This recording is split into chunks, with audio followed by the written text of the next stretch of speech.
Akaseera kano kabeera ka lipoota ya mbeera obudde okuva mu kitongole ky'eggwanga kivunaanyizibwako by'embeera z'obudde omumwanjuzi Kituusa Mohammed.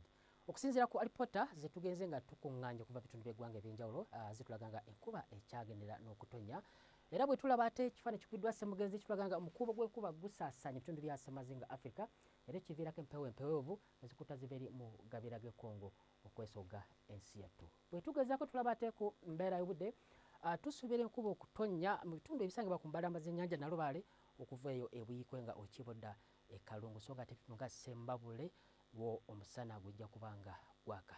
Eri ebugwanjuba ebitundu by'eggwanga ebisinga obungi omusana gujja kubanga gwaka mu biseera eby'okumakya.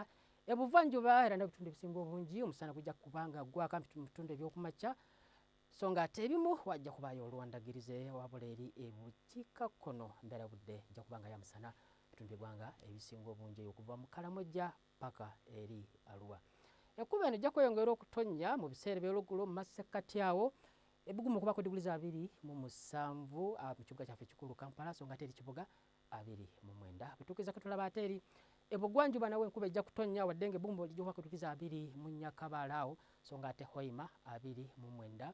Ebuvanjuba nawe era enkuba ejja kuddamu etonnya ebiseera by'oluggulo ebugumu erisinga obungi okuba ku diguli 26 okutuuka ku 29 era so nga ate eri ebukiikakkono nawe era ebitundu ebisinga obungi enkuba ejja kutonnya okuva ddala eri mu Kalamojja paka Arua ebugumu okuba ku diguli wakati wa 28 okutuuka ku 29.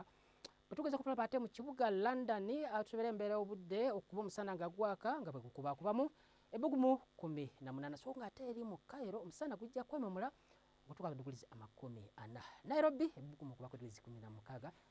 Tweyanza okubeerako naawe beera bulungi weraba.